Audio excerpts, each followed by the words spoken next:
So if you remember back in 2020, Samsung released a tablet called the Galaxy Tab A7, which was actually a pretty good affordable option back then if you didn't want to pay a lot more for the Galaxy Tab S series. But now that we have the Tab A8 and other affordable tablets, is it still worth it in 2023? The screen on the A7 is a 10.4 inch 2000 by 1200 resolution, comes in either 32 or 64 gigabytes of storage, also is going to use the Snapdragon 662 processor, only 3 gigabytes of RAM for my version though. Luckily there is a 4 gigabyte version as well. Then it's got a 7040 milliamp hour battery and actually has a headphone jack, but they've been getting rid of those for quite some time, so I'm not sure if there's still people out there who want those, but if so, this one's got one. Pretty good battery life on here, lasting over 7.5 hours in my battery drain test. Just keep in mind, that's more of an extreme usage at 100% screen brightness, so if you turn that down, it should last quite a bit longer.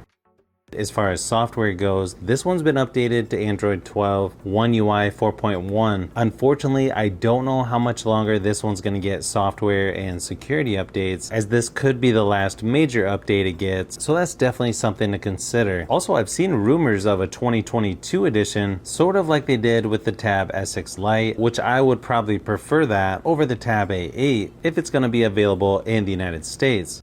You won't be able to use an S Pen with this, so you'd probably want to go with something like the Galaxy Tab S6 Lite or Tab S7 FE, but just keep in mind those are going to be a little more expensive. You can use a capacitive stylus on here, but still not going to be nearly as nice as the S Pen that comes with the Tab S6 Lite or S7 FE.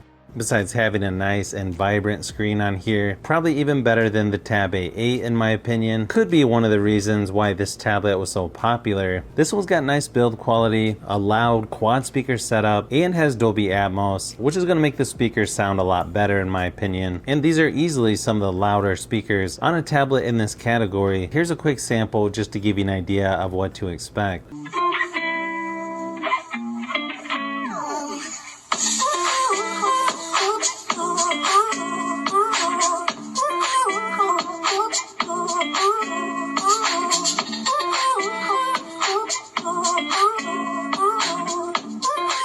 Sure, the display on here is not super AMOLED, but it still looks good when watching movies, playing games. You're also going to get 1080p resolution for YouTube videos, full HD playback on apps like Netflix.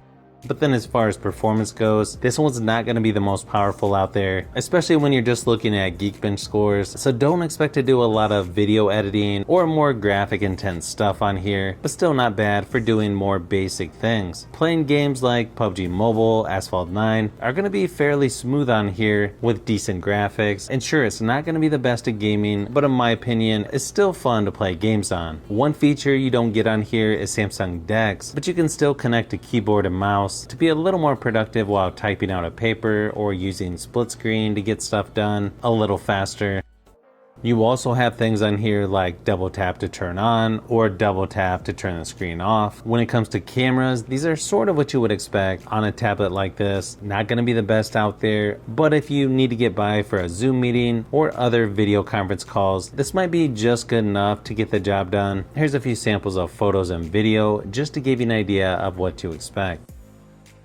So for me, depending on what price you can get this tablet at, it could still be a solid option for some people in 2023. If you're just going to be watching videos, browsing online, reading, playing some games, that type of stuff, because the screen does look better on here versus the Tab A8, and the speakers seem to be about the same. But even though there's a lot of good things about the Tab A7, the one thing that would make me hesitate a little would be how much longer the Tab A7 is going to get software updates. So I would look and see if I could find the 2022 edition that I've heard about but haven't seen yet. But again, if you want to use an S Pen, the Tab S6 Lite 2022 edition may have a screen that looks a little worse than this one but has longer software support, and everything else is going to be somewhat similar to this tablet.